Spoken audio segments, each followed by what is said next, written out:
But not all flirtation is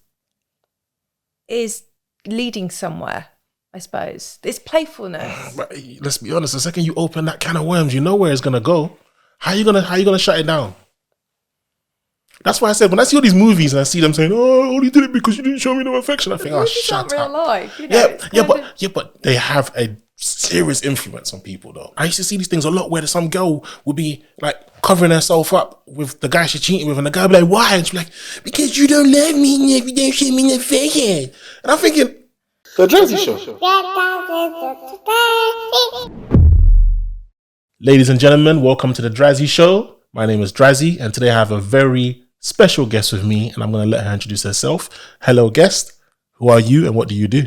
Hi, my name's Lisa. I'm a psychotherapist and counsellor, and I work with individuals and couples and relationships. So, how many years have you been doing this? Been doing it about 10 years. That's a long time. A long time, yeah. Now, one of the main reasons I wanted to talk to you was more on the marriage and relationship side of things. Now, I wanted to ask you, what are like the top maybe 2, 3, 4 or 5, depending how many you can list, main causes of divorce in the UK or based on your experience? Interestingly, I Googled the divorce rate for last year, which was currently at 42%,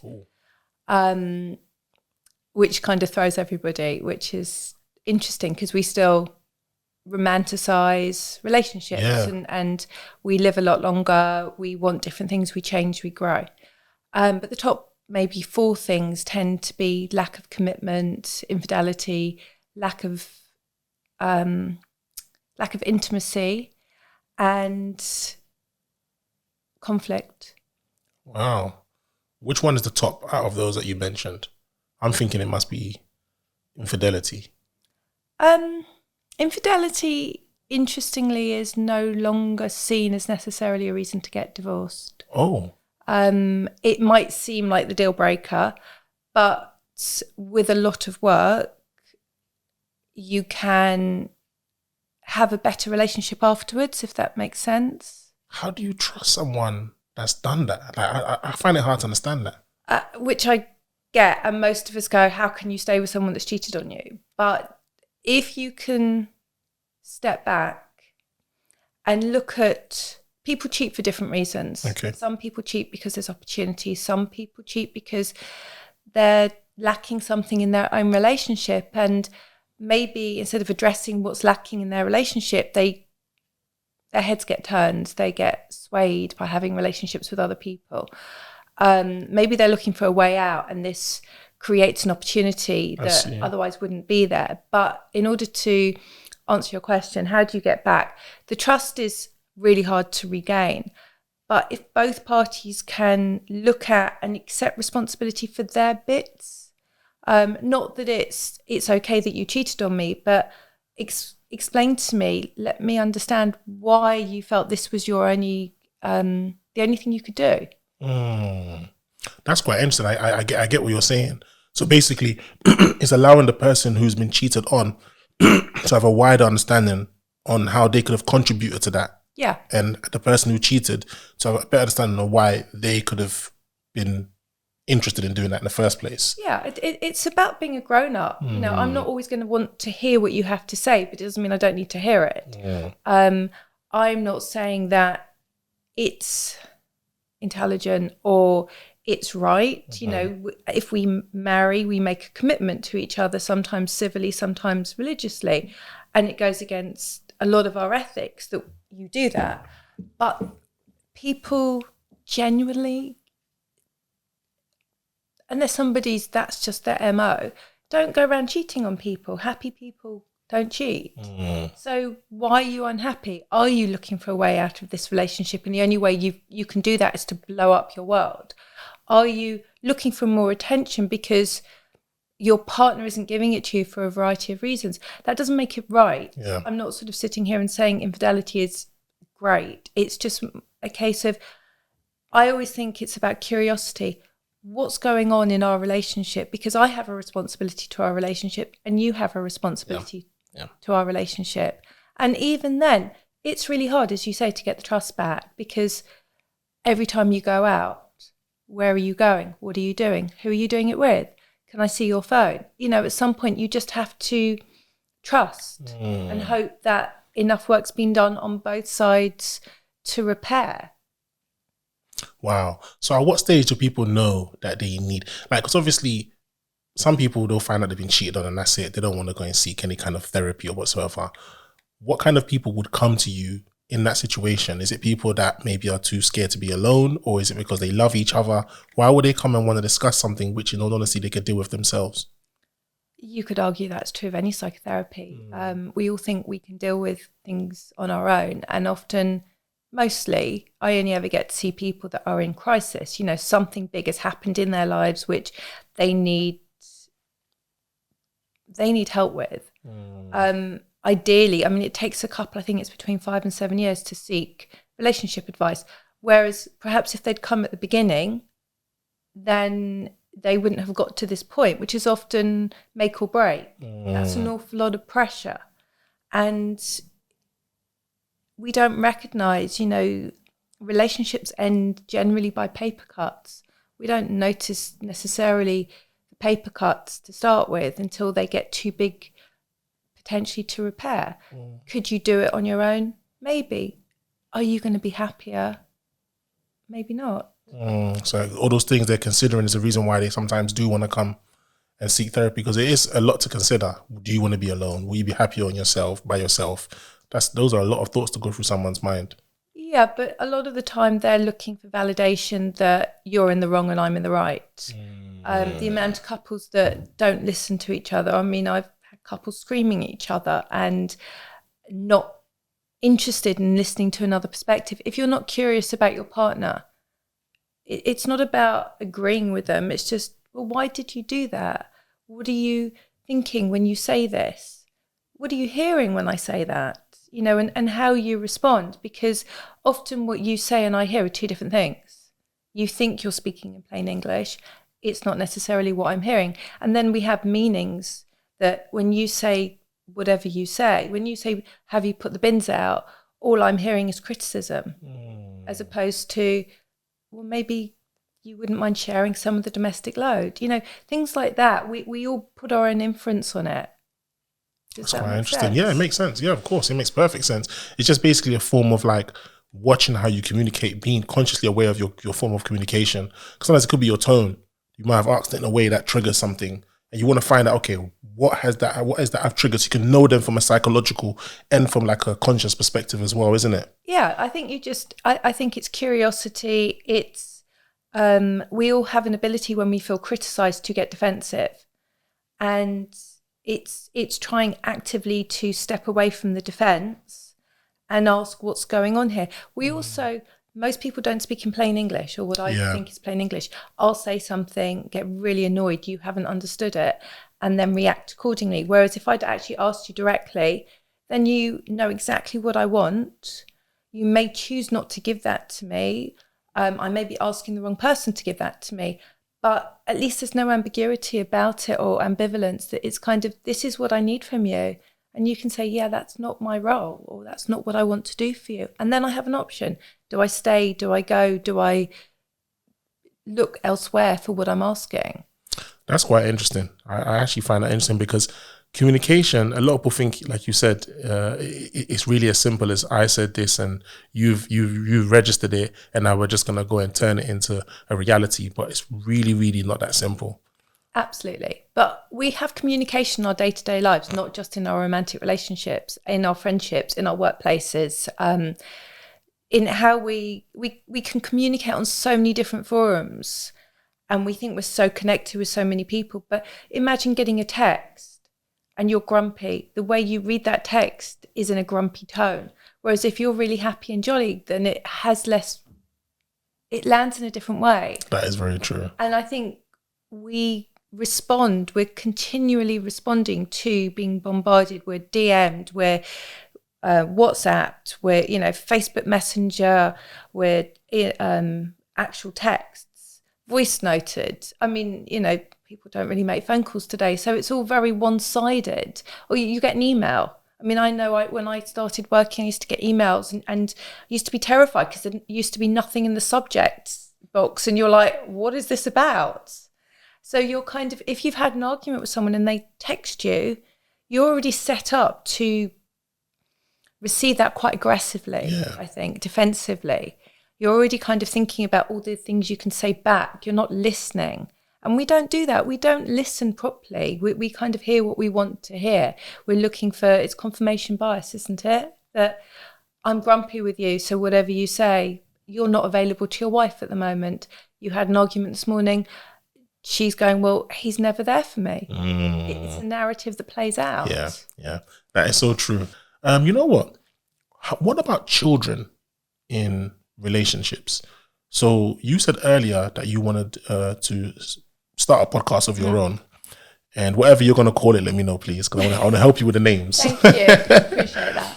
And you said you want to help people who basically are, what was it that you said you wanted to do? People who... So what I'm doing is I'm setting up a course with a friend of mine who's a mediator, and it's really about helping people who are ending relationships and they've got kids.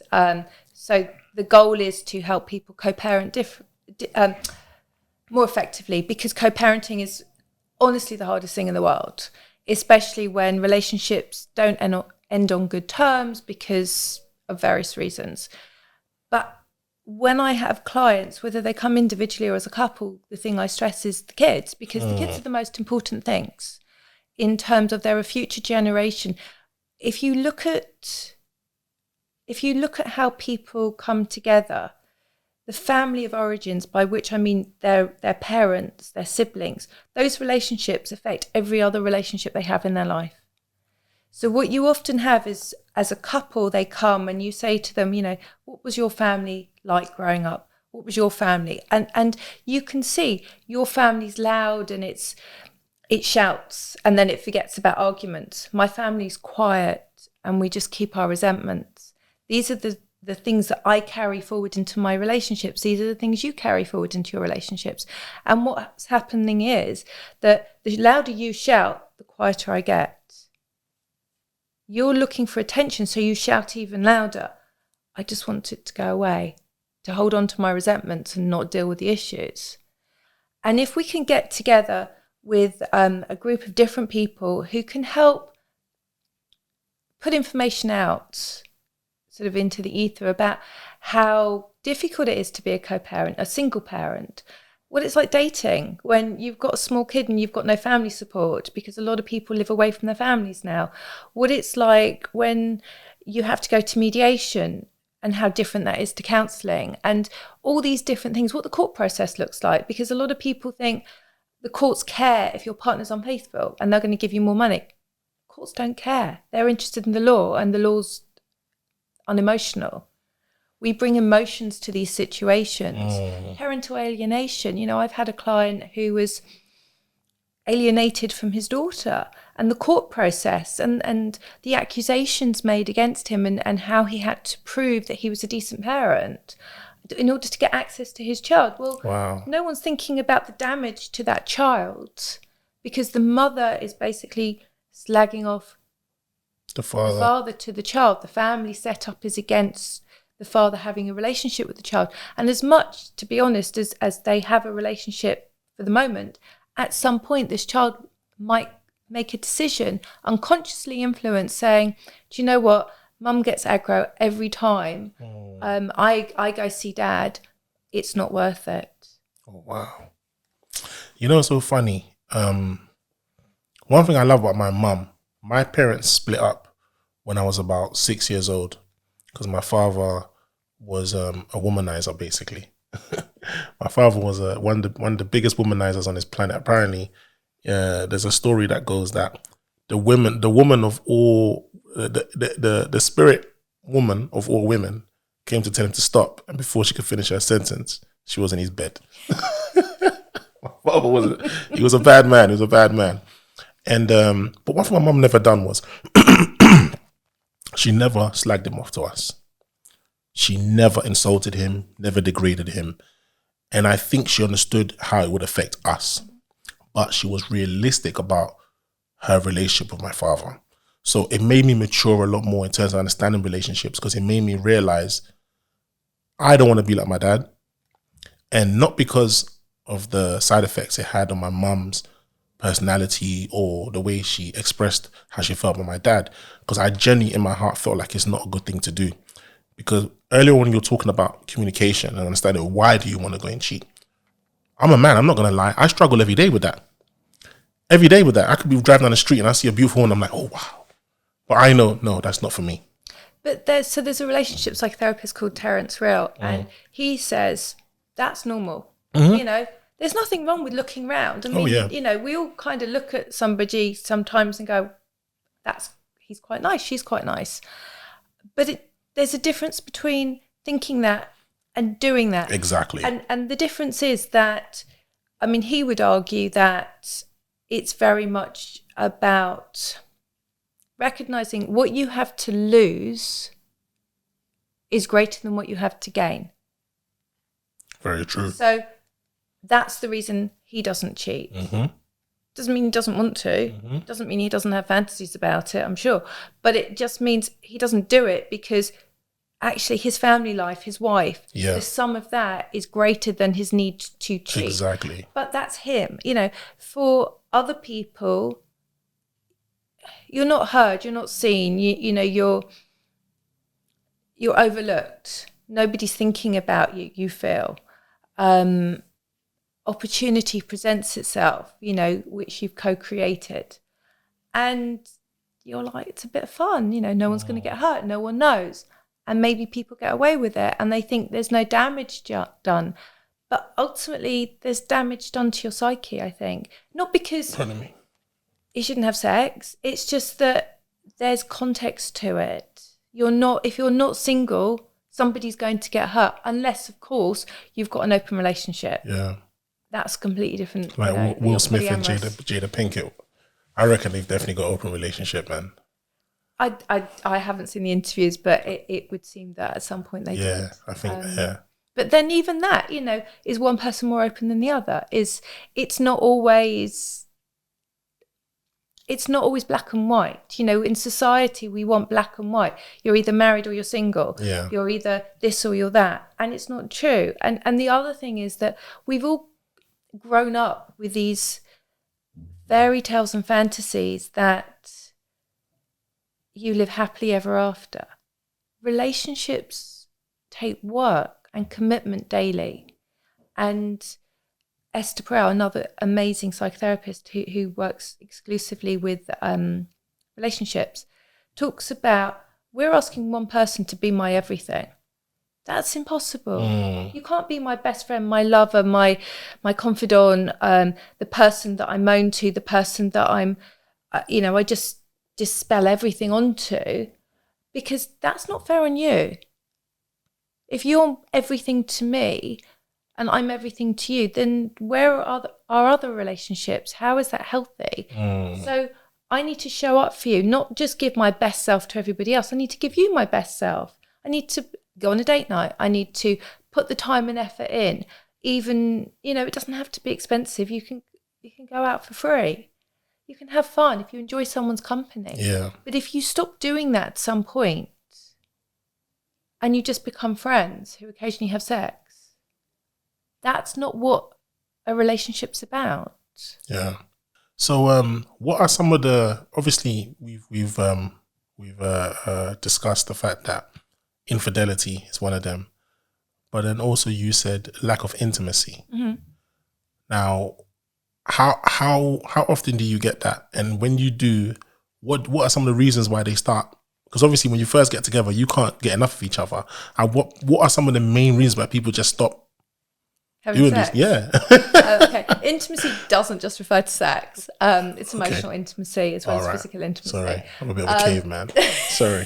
No, but it's a common misconception that that's what intimacy is. You could be having sex every night of the week and not be intimate with somebody. It's about being vulnerable. And if we can't share our vulnerabilities with our partner, then that's a bit soulless. Yeah. That's sort of a situationship or a friends with benefits thing. It's not I can show you all the sides of me and you're going to love me regardless. Yeah. Now, why do people stop being physically or emotionally intimate? Because it gets harder.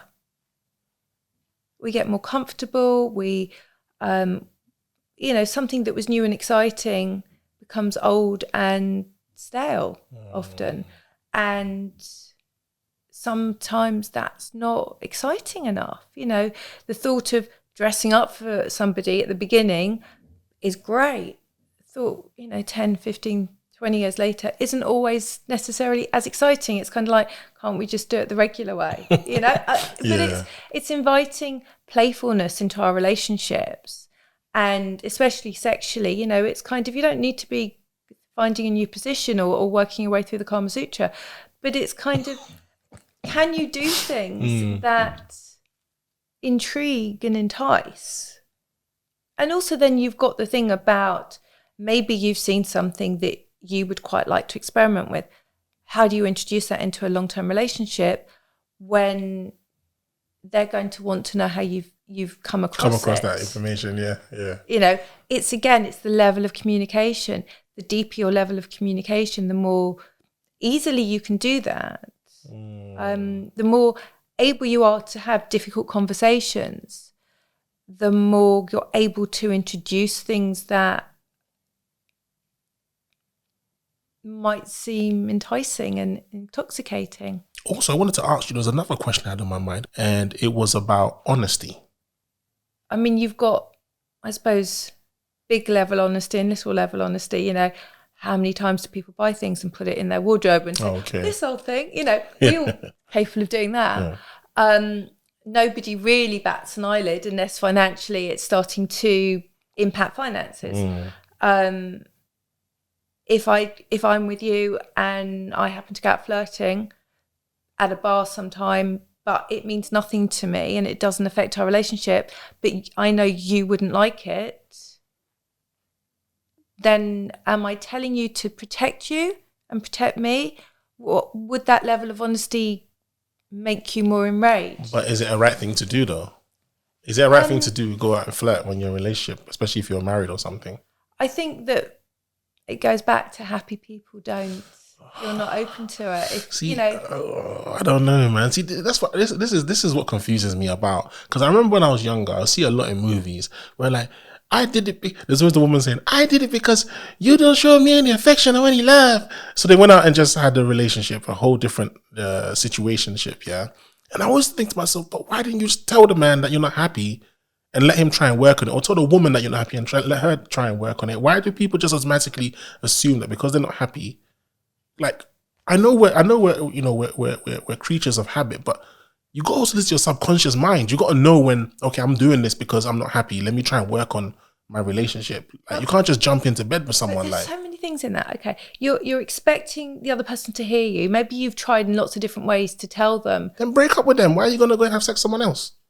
That's not going to fix it. But it goes back to why you're doing it. If I'm flirting with a guy just for attention and I'm happy in my relationship, I wouldn't be flirting with a guy personally. It wouldn't happen. Do I have relationships where sometimes it gets misinterpreted? Yeah, but I'm quite clear in my boundaries. It doesn't go beyond a certain point. If the person I'm with is entertaining someone flirting with them, because they quite like the attention, but it's meaningless, personally I'm not threatened by that, depending on how far it goes. Someone sleeping, if I'm in a relationship with someone and they're sleeping with somebody else and we've not agreed to that, yeah, I'm out of that. Okay, so let's say, for instance, you're seeing some guy and then you see text messages of a different woman, and it's not that they've not had no sex or nothing, but they're genuinely having a beautiful conversation and there's some kind of sexual innuendos. How would you feel? Am I in a long-term or short-term relationship? It don't matter. How would you feel? Give me both. Long-term relationship, I would...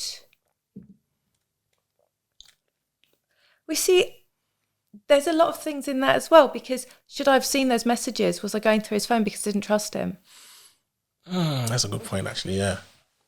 Okay, so let's say, for instance, you saw it by accident. Let's say, for instance, so you're with this guy, something's popped up as you're helping him with a sat-nav. How do you feel now?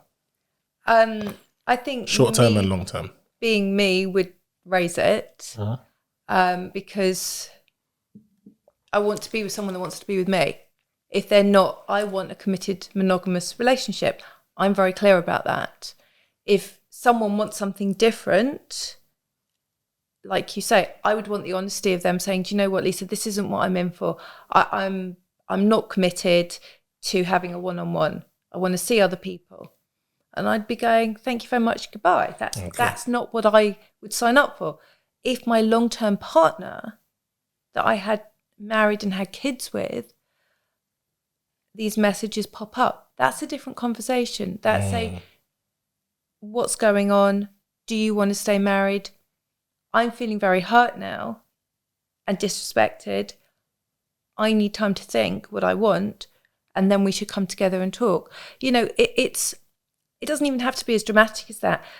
We have to have difficult conversations. A lot of us go, if you go back to the family of origin stuff, if the way I've been brought up is to shy away from these difficult conversations, or I don't know how they're going to land, then I'm just going to harbour these resentments. Again, death by 1,000 paper cuts. If we've got to a level where we can have a conversation, I may not like what you have to say, but I'm interested in what you have to say. Okay, Drazzy, what happened? What's going on here that you're getting these text messages? You appear to have a relationship. You've not mentioned this woman before. What's going on? Yeah, I think you made a good point based on the short and long term. You made a very, very good point. But I don't know, me, I still feel as if like short term or long term, that's just me. I don't know. Maybe I don't have it in me to cheat. Do you know what I mean? But I do look. My wife knows. Like I'll be driving sometimes and I might just turn my head a bit and I look at her to make sure she doesn't see. But then I see her smile. I'm like, whatever, man. I saw you look. Do you know what I mean? But I don't have it in me to actually approach the person and do that, because I genuinely, the way I am, I genuinely feel like I've been blessed with a good woman. Like my wife, I've been blessed with a good woman. Our communication is on point and I'd like to build on that. And I feel as if I'll regress so far back if I was to destroy that, because we can even look at each other and talk without saying a word. We do it all the time. When we're out and about, we got this look where it's like, okay, cool. So we got beautiful communication. So I wouldn't want to destroy that. And on top of that as well, I'm very satisfied with my wife. My wife's satisfied with me just based on the communication that we have. Sometimes we have communication that sometimes is a bit awkward, but we get to the bottom and we resolve the situation. So I love that about my wife. So maybe sometimes I can look at people through my lenses and think, what would make you know? Go back to your dad. You wouldn't want to do that. You wouldn't want to identify with him. So you're going to do everything you can not to. Yeah. You can't stop looking, but you're not as discreet as perhaps you could be. Yeah. She kind of goes, oh, that's just you, and laughs it off. But it's hurtful. You know, it's not nice to think the person you're with is kind of comparing you the whole time to somebody else. Nah. I don't make comparisons. I don't know. Appreciation, why not? Yeah. We'll do it. I mean, you said something and it's funny because a friend of mine said this about me as well. Sometimes I feel as if my dad's demons that he was fighting with, I've got a bit of them in me as well. Because like you said, the indiscreet looking, I think my dad took it to an extreme. But I think with me, because I'm his son and I've seen his mistakes and I've learned from his mistakes, I'm not as extreme as my dad. But that thing is there. You know what I mean? Yeah. And that's the other commonality that I see with clients, is that they come, often they're men not wanting to be like their fathers, except they are like their fathers. They hate that bit of them. Why did you have to say that? But you're aware of it. You, as you say, your level of communication at the moment, you're being with her, how long? 5 years now. 5 years. Come back in 25 years. In 25 years, you've had a lifetime of challenges, because we all have challenges, and you've dealt with them in different ways. And, life hits us all at some point. It's just, what were our foundations like? And what are the foundations of the relationships like? And people change. Not that you're suddenly going to, do anything, but your relationship hits a difficulty. Somebody looks at you, you're suddenly more vulnerable than you were. I tell you why it wouldn't happen with me, yeah. When I'm vulnerable, I still know when people are trying to take advantage of me. And it irritates me when people think that I'm that weak. I'm one of those people, I get pissed off when I'm at my lowest and somebody's trying to get something out of me. But that's not vulnerability. You're seeing vulnerability as weakness. Vulnerability is strength. Okay, I'm seeing it from the perspective of the person seeing me as weak. Because some people see you when you're low and they think, yeah, I could try and get him to agree with this. I can get him to agree with that. To me, that offends me. Yeah, but I'm not talking about people trying to manipulate. I'm just talking about that sort of sliding doors moment that 3 weeks ago your relationship was in a strong place and that person flirting with you would have walked past and you wouldn't have noticed. 3 weeks later, you're not on such stable ground and you're more open to something you never thought you'd be open to. I'll still take offense to them flirting with me. I will take offense because the way I love my wife, even if we had a massive argument and I was feeling weak, better word, feeling vulnerable, right? And someone tried to flirt with me, I would still find that person offensive. Because they flirted? Yeah, because I got this on. It's obvious I'm a married man. So I would find you very worrying. Like, what kind of woman are you? That's how I would perceive it. So there's judgment there? Yeah, I'd be like, come on, you can see I'm a married man. Okay, I'm here feeling down, but I'm still married. It's a phase I'm going through. But not all flirtation is leading somewhere, I suppose. It's playfulness. But let's be honest, the second you open that can of worms, you know where it's gonna go.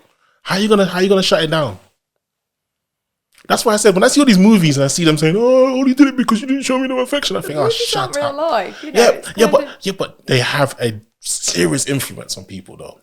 Yeah, they do. They play into the whole, fairy tale thing that, historically the prince is going to come and save the princess. I genuinely think a lot of movies, especially the 90s, early 2000 movies, have destroyed people's relationships. I think it probably goes back a lot further than that. Probably, but I'm just talking about when I was mature enough to see these things. And I used to see these things a lot where some girl would be like covering herself up with the guy she's cheating with. And the guy would be like, why? And she'd be like, because you don't love me and you don't show me the face. And I'm thinking, but that doesn't mean you should jump in the bed with the guy who genuinely doesn't care about. Like, I always think, see me, I look at from life from a deeper scope, yeah? That guy who's seen you at the most vulnerable stage, right? He just wants to fuck you. Pardon my French. He just wants to have sex with you, right? Yeah. So you've literally given yourself someone who doesn't care about you because the person who doesn't care about you is making mistakes. Like, I don't get it. Like, do you know what I'm saying? You know where I'm coming from? The guy who cares about you, i.e. your husband or your boyfriend, I get it. He's making simple mistakes. It might be a phase. If you discuss it, you can go past that phase, right? But instead, you've gone and given your body, your soul, and your, like, everything to a man who just wants to go bang, bang, bang, bang. Like, this is why I said, as a woman, you are fed a line. You don't sleep around. You don't do any of the things because you're a good girl or a bad girl. Then you grow up and you're, especially now, it's all about, this is my body, OnlyFans, right? Yeah. The women selling their bodies there because it's empowerment. They're still fulfilling male sexual fantasies. Of course. But they see it as empowerment and they're making a lot of money, so that's okay. But women hit glass ceilings, because even if you're in two income, which most people are, relationships, COVID saw this, especially. Women are doing the homeschooling. Women are doing most of the housework. There is very little equality in relationships.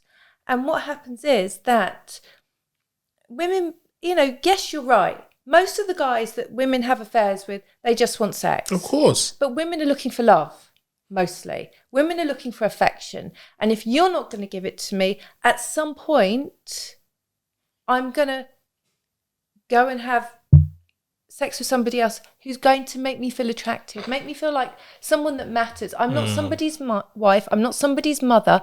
I'm not cleaning up the house. I'm not, having a job as well. This guy just sees me as me. This guy wants to have a drink with me and he makes me laugh. And when was the last time we laughed? When was the last time you actually touched me? And actually made me feel special. Yeah, but I think this is where I think like men need to be on point with that. They need to start worrying, like not worrying, but being like aware of these things. And I think a lot of men, they've not been trained. A lot of us, we come from generations. Well, I can't talk my dad, like I said, I was 6 years old and my dad and my mum split up, but I still was in communication with him. But I know he must have not done a great job. Do you know what I mean? So I know I've always tried to seek the things I've always looked at relationships from a deeper perspective because I saw my dad make that mistake with my mum.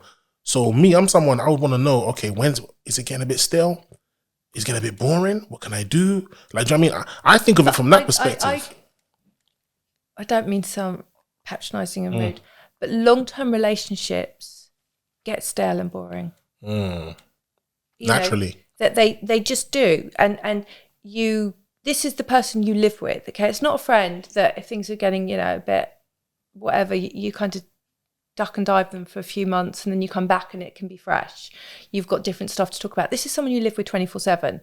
This is someone that sees your M&S vests and and the rest of it, and seeing you on the toilet and seeing you brush your teeth. Keeping a relationship alive and fresh is really difficult long term, but it has a different beauty. It has a different layer and a different depth. Now, you're talking about men and their expectations of women.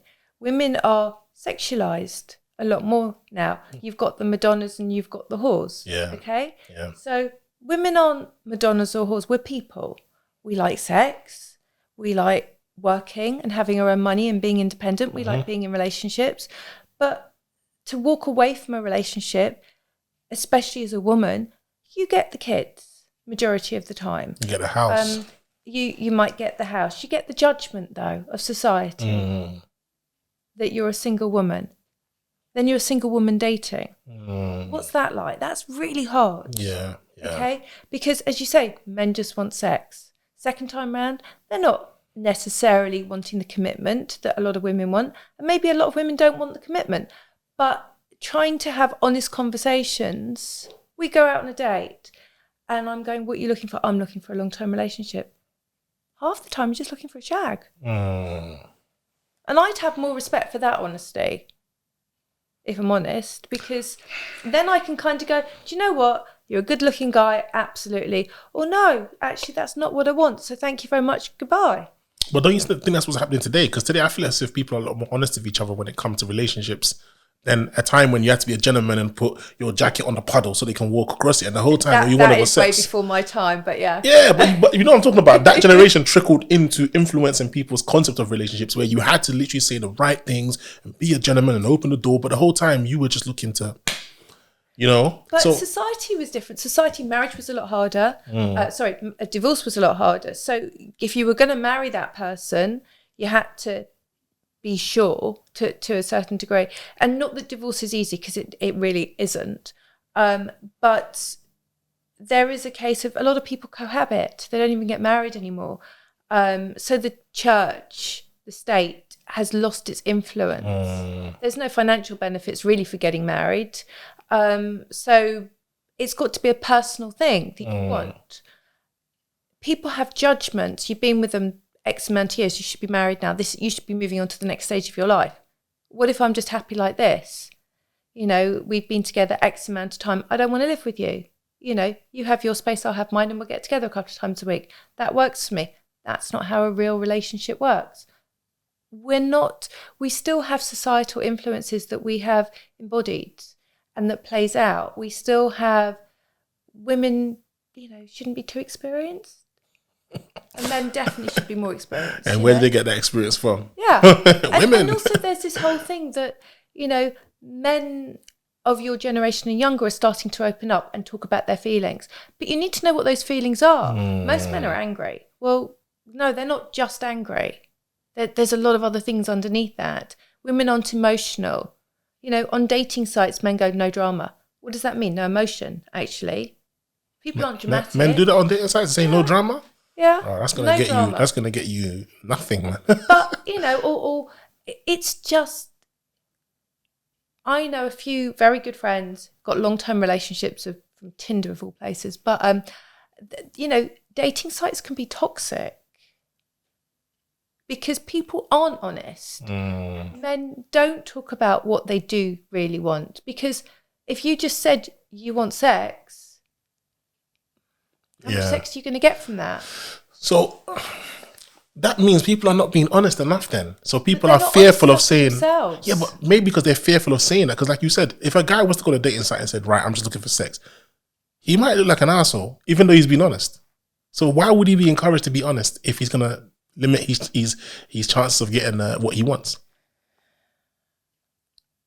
I think my experience is that people rarely understand themselves. They think they do. You know, I had numerous clients that have come in with, you know, and I was guilty of it myself. I had to go into counselling when I started to train to be a counsellor. You go in, you think you're reasonably self-aware, and you are to a point, and then you peel back the layers and you're like, oh, I didn't get that. Or you see your timeline, you know, why am I so upset about this particular thing? And then you kind of peel it back and there's all this loss perhaps. And, you know, this guy that means nothing to you because you've been on 3 dates and you're devastated about, but you've got a history of never having a relationship. You go on a few dates and it doesn't work out. Your self-esteem takes a hit. You're comparing yourself to your friends. They're at different stages. Yeah. So therefore there's this competition. And for women, you know, unfortunately we have biological reasons in that we can have babies hopefully now into our 40s, but we're still limited. You could still be as Robert De Niro, which is 75, yeah, 80. recently, yeah. I know you have 6 kids. 7 actually. I just had a baby. 7? Oh my goodness. Yeah. I just still feel as if like people are not honest enough with each other, and if they were as honest as they need to be, we would avoid a lot of these things, you know, because I mean, to me, it doesn't matter if I've been with someone 10, 20, 30 years and they've seen me on the bog, or they've seen me with my Mark Spencer vest or my lighting, by the way, that's what I was talking about. Let me show you guys. Look, if I take the vest off, you get more of a harsh light. If I put the vest back, see, that's what she's talking about. But yeah, I don't care if I've been with someone 40, 50 years. I'm always going to be honest with them, and I'm always going to expect them to be honest with me. So I'm someone, if I sense my wife is a bit distant, I want to know what's wrong. She's not ready to talk to me, I'll give her space. But I wouldn't want her to go out and think, you don't give me this, I'm going to go and get it somewhere. But most people don't. I mean, you know, not everybody that's kind of feeling that goes and has affairs. And also, people do what they need to do to stay in their relationships sometimes.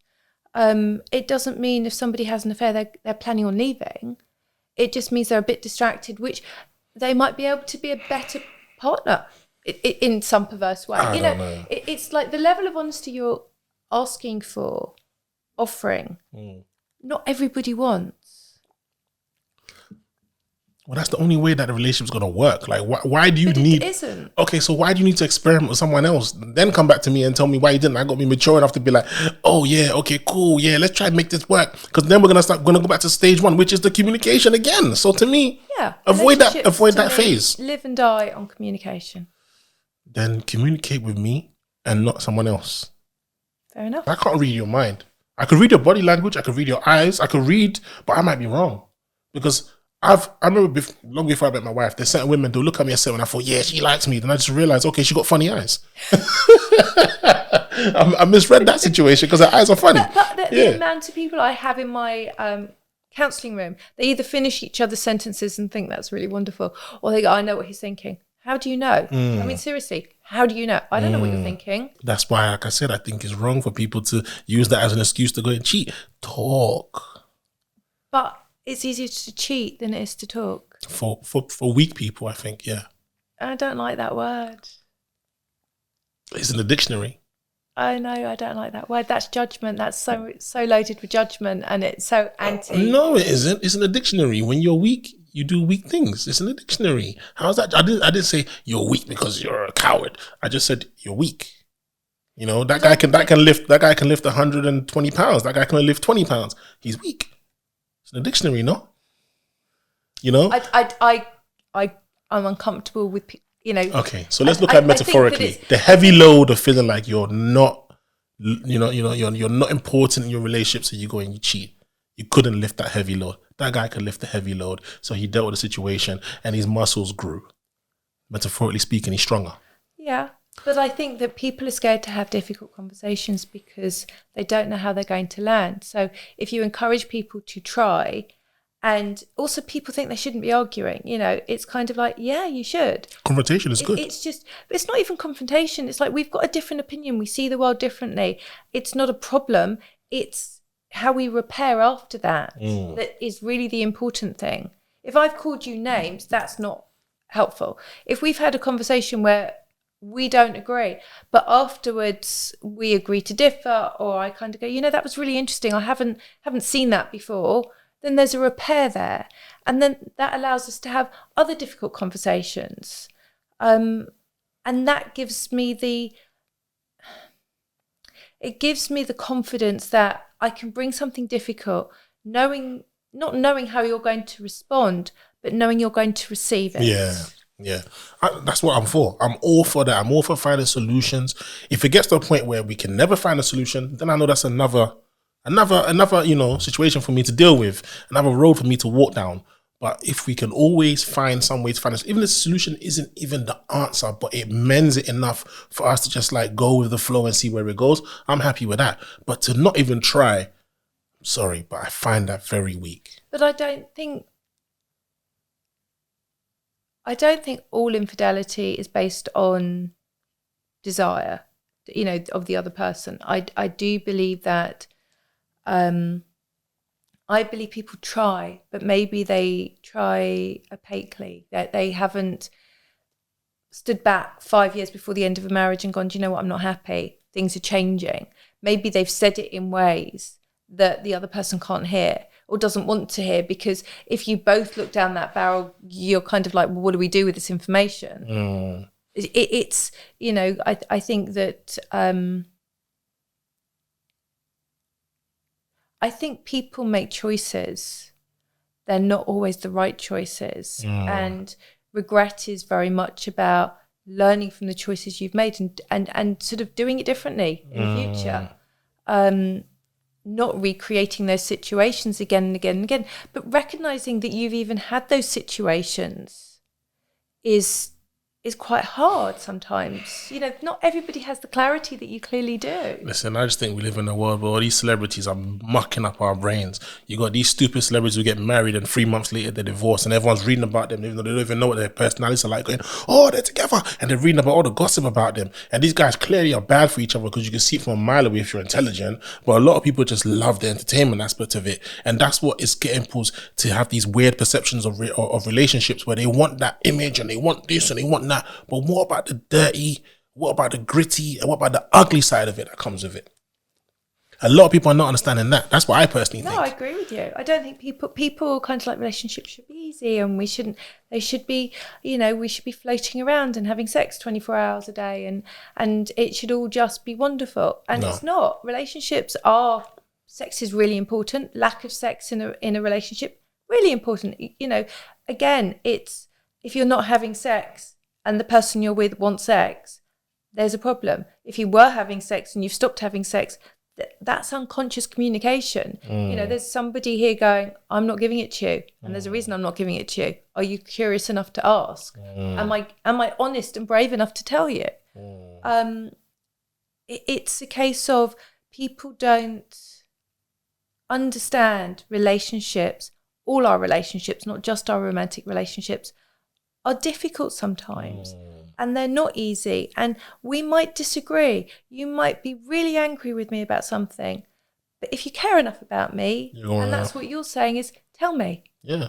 And we'll work it out one way or another. It may not be the way I want, but we can sort this out. Yeah, to me, that's the most important thing of any ship, friendship, relationship, partnership. You got to communicate with each other. It's got to be ugly. The conversation's got to be ugly. It's got to be uncomfortable. But the end result has to be why you were doing it, which is to keep it going. If you love and respect each other that much, that's what I think should be the end result. And if you don't? And if you can't keep it going? If you don't love and respect each other.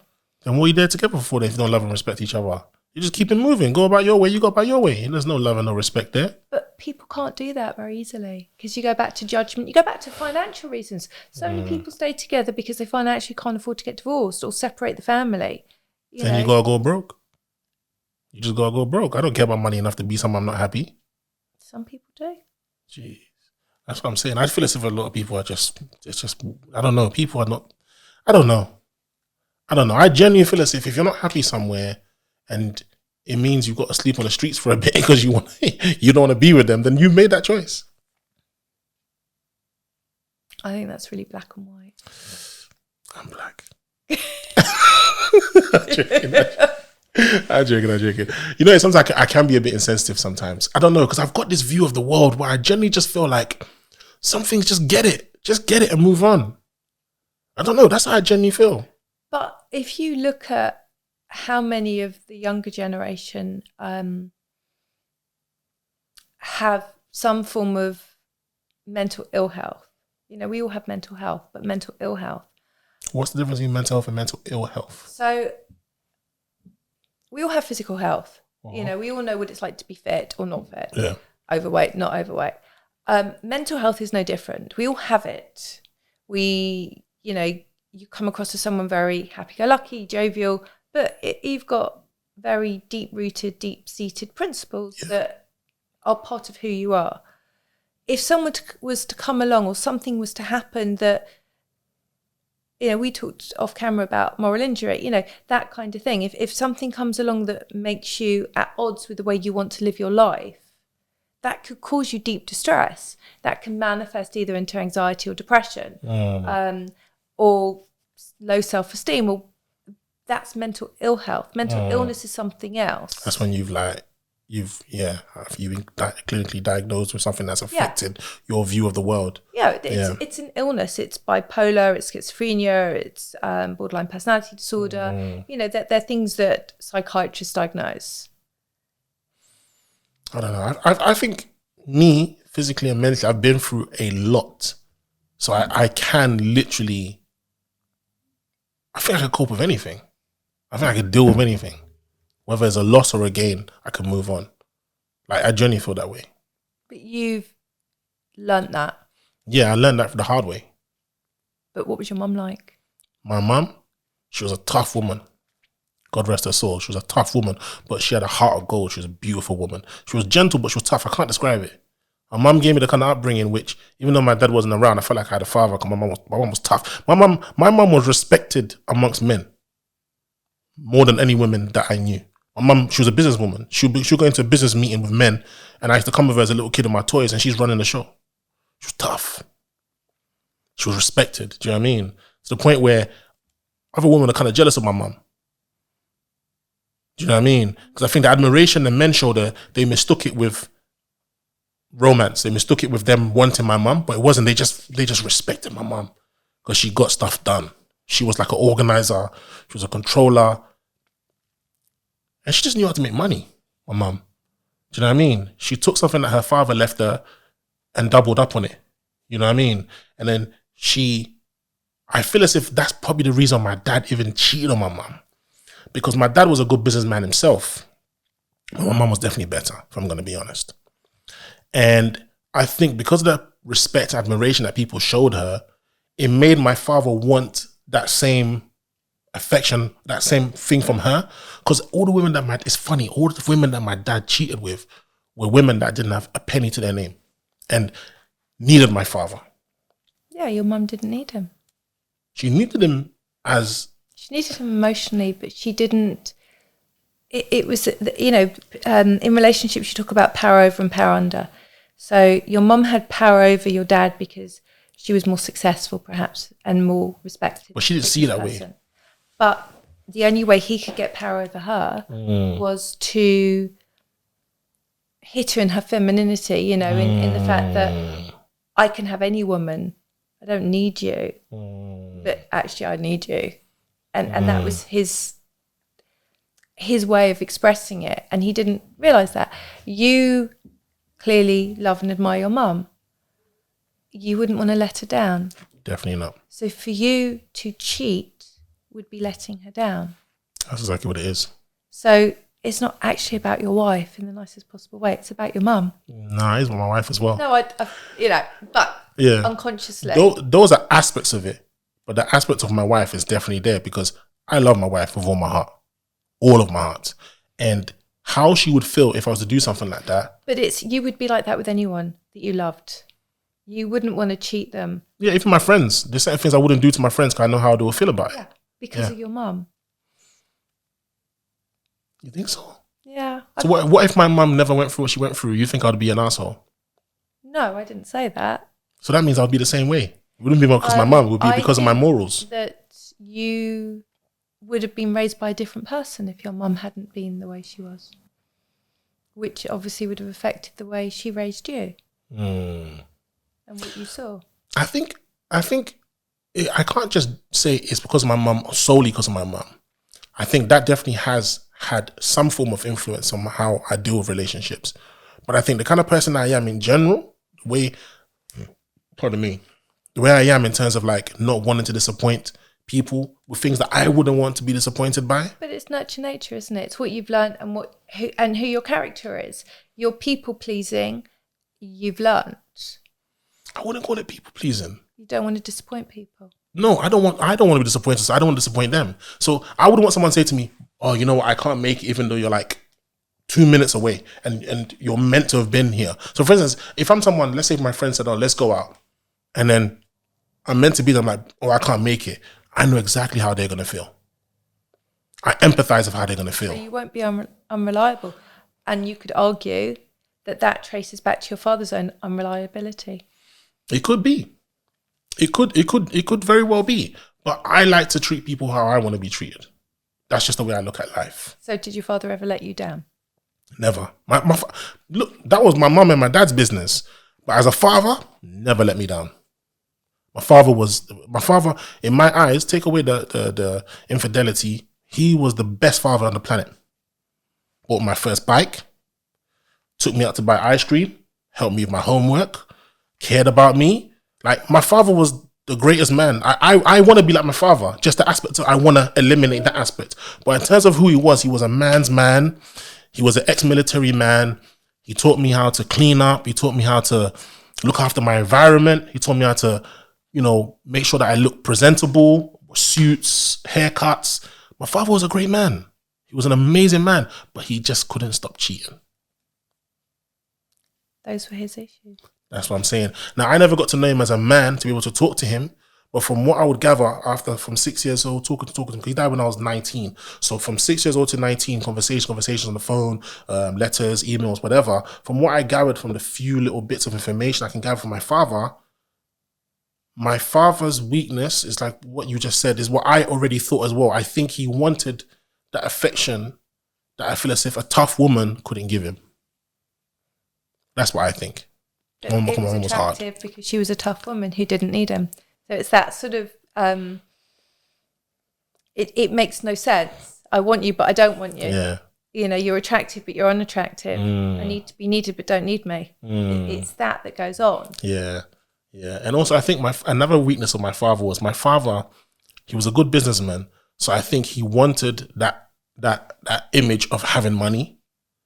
So I think he met my mum and thought, oh, she makes money too. Oh yeah, cool. Do you know what I mean? And then later on I thought, hold on, she makes a bit more than me. Yeah, and that can cause issues in everyday relationships.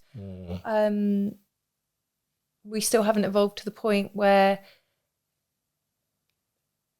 a lot of men are comfortable.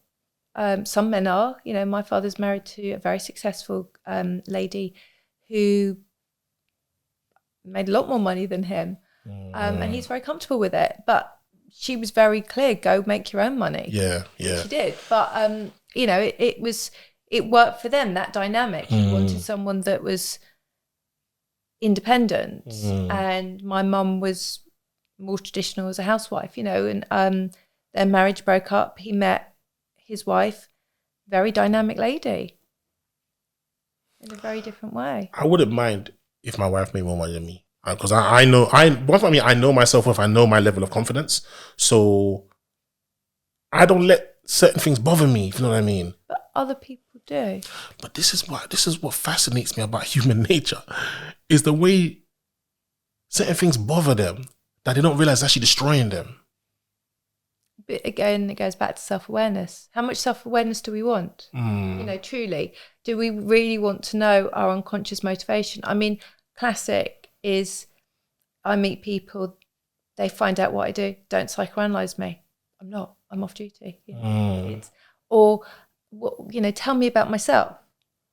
I remember going for my first placement and my boss there, thinking, shit, what does he know about me that I can't see myself? That's really scary. Yeah, it's true. And now I'm like, yeah, there's clearly stuff I need to work on. It's funny you say that, because I always do this. I always twist my ring.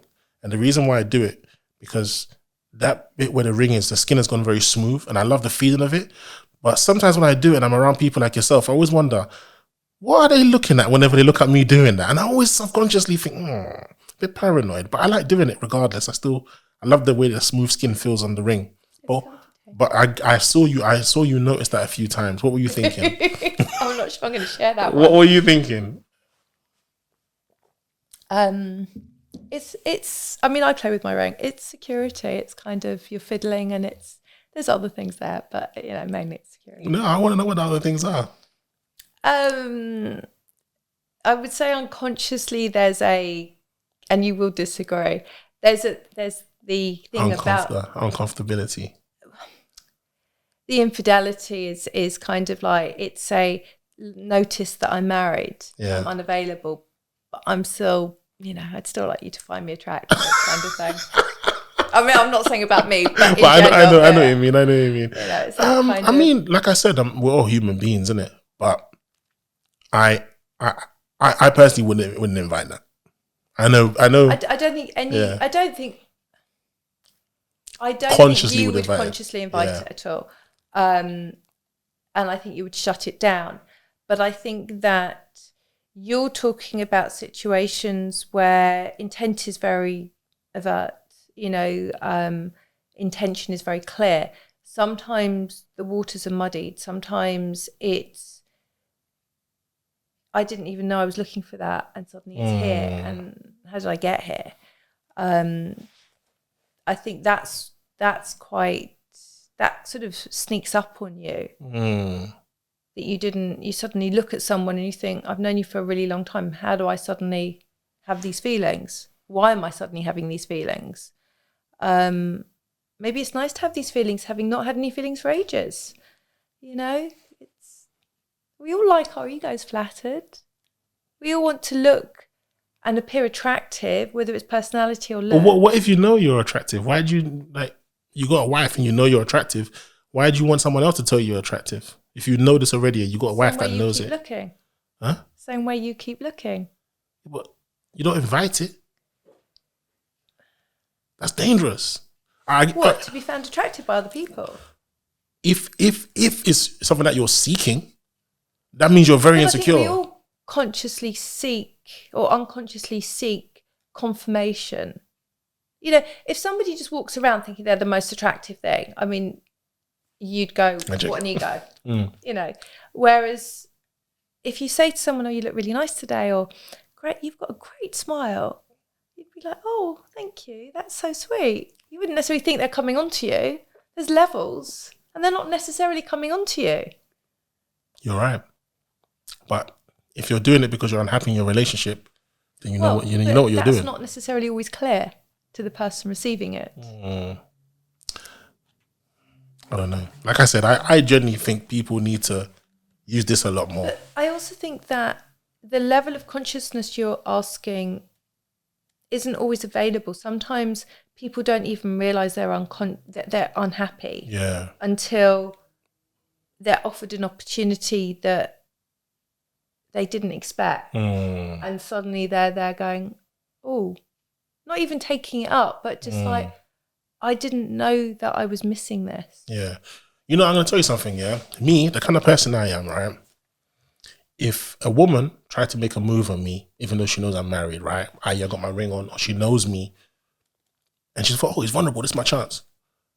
I would make them discover themselves. Why?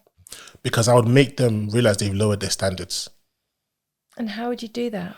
Because you're trying to go for someone who's in a relationship because you're seeing an opportunity to make it work for you. So you're selfishly trying to fulfill your pleasure, knowing that person's only going to give you pleasure, because at some point they're going to realize, what the hell have I done? And now you're going to make that person be even more confused. That in itself is a bit of evil. And on top of that as well, I'd make you discover who you are and say, why are you willing to lower your standards for someone to go bang, bang, bang, bang, bang, when really what you need is someone to love you? But interestingly, I had a client many years ago, and the classic line was, I can't help, I only fall for married men. Like, yeah, you kind of could. Isn't it really interesting that you only want the fun and you don't want the relationship? would not have it, was not interested at all. That person needs to love themselves more.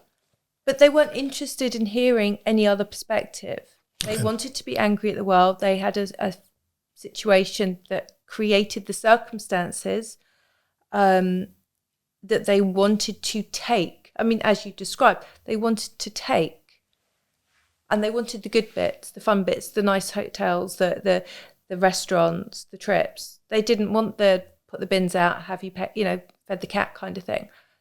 But they weren't willing to look at it. I know other people that have had affairs to stay in their marriages, which sounds like an oxymoron, but it happens. I know other people that have had affairs to get out of their marriages because they didn't have any other way to get out other than to create mess. Wow. It's not one size fits all. And adultery is not evil. It's just, sometimes it's the thing we do because we need to feel and we no longer feel. Right. You go some parts of Africa and say that. Yeah, no, you're good. Thank you. It's not going to fly. It's definitely not going to fly. Adultery is like But see, again, there's cultural stuff, and there's personal experience. And but I can see in my consulting room that it's not black and white.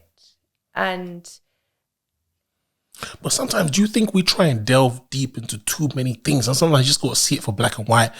You cheated. It was wrong. Now we know why you've done it. It's still wrong. Can we just say it's wrong and not say it's right? No one's saying you should go around cheating on your partners. Yeah. I'm not suggesting it as a way of staying in a relationship. But what I'm saying is that if you have cheated, you need compassion and understanding. You don't need shaming, and there's enough shame. It's a case of what is your story? We all have a story. We all have a story. We all come from somewhere. Who are you? Yeah, very true. Very true. I don't know. I'm going to ask you something and then we can wrap it up. What are you can say, give me, it doesn't matter how many on the list. What are your key, contributions to a successful relationship? I think good communication. I think relationships live and die on it. I think that the person does need to be, you need to be on the same page. You need to be able to have those check-ins. Are we going towards the same goal if we're not married? Are we going towards the same goal if we are married? What is your goal? Has it changed? When I did my couples training, one of the trainers was talking about this couple that she'd had and how every year they'd recommitted their marriage vows, but they'd changed them every year. So the ones that worked, they'd keep and recommit to for another year. The ones that didn't work or they didn't do, they chucked out. And honestly, I thought it was the most beautiful thing because there's this constant dialogue. How are we doing? Are we doing okay? Not in a, my gosh, like a check-up kind of thing. But how's your week been? You seem quite stressed this week. What's been going on for you? That genuine communication beyond the, I'm so tired. I've had this day. I don't actually want to talk. And the other thing is people, with arguments, I know we're sort of jumping around a bit, but when you have an argument or when you have, when you repair that, you can always come back and say, that thing we were talking about, I was thinking about it, and can we talk about it a bit more? And the other thing is, some couples I know, one or other doesn't talk for a day, a week, a month, most ridiculous thing. Come back and say, can we talk about this? And if the other person says no, then they should have to give you a time when they can. I can't talk to you now, the football's on. I can't talk to you now, I want to watch this programme. But we can talk tomorrow. And let's arrange time. Make time for your relationships, because if you don't, they won't be there. Yeah. Okay. So communication, time, effort, and what else? Playfulness, I think. Playfulness. You need to be able to laugh. I mean, you know, what are we without laughter? I think it's the most attractive thing. I think even if you're laughing at yourself, which often I do, it's kind of, we all have ridiculous things. Yeah. And life, especially now, you know, we've got cost of living crisis, war in Ukraine, all of this stuff. It's true. We need to be able to laugh, you know, and just forget sometimes. Just go and have fun with your partner. Very, very true. Go somewhere funny. Go do something that you wouldn't do. Organise date nights. You know, take it in turns. Even if you've been together however many years. You know, make time for each other. Often we can crowd our lives with our family and our work and our kids and our friends. And then we get left with that person. And you wonder, do I want to be with this person? Because the relationship hasn't always nurtured or been nurtured all the way through. Or sometimes they're no longer the right person. But it goes back to, have we tried? You know, my snoring irritates you. Oh, God. And I won't do anything about it. You just triggered something there. My snoring is ridiculous, man. Once my wife recorded it and played it to me, and I was like, I'm so sorry. I'm so sorry. But have you done anything about it? I need to lose weight to do something about it. And I've joined the gym, but I'm going to start going. I'm going to start going. I'm going to start going. Okay. Yeah, I will. Because the snoring needs to decrease. But she's highlighted an issue. Yeah. You're saying, this is the solution. This is what I'm doing. This is what I'm actually going to do. Not just going, oh, yeah, I need to do that. It's unfair. It's unfair to hear my snoring. I guarantee you it's very unfair. I'm telling you, my snoring is something else, man. I'm telling you. Poor wife. Rumbling thunder, man. That's what I call it. Rumbling thunder. It's scary, man. Seriously. Lisa, it's been a beautiful conversation. Thank you I want to thank you very much for coming. I hope we can extend this conversation another time. Absolutely. This time I'll make sure I come with notes, so I don't just argue about infidelity. It's clearly a personal issue. That's absolutely fine. You know, in my consulting room, you're welcome anytime. Thank you very much. I might bring my cameras in there next time and actually talk to you there. It's a pleasure. Guys, thank you very much for watching the Drazzy Show. Make sure you like, comment, share, subscribe. And if you found something interesting in this, please make sure you definitely leave a comment. Don't be stingy with your comments. Leave them all there. The Drazzy Show. The Drazzy Show.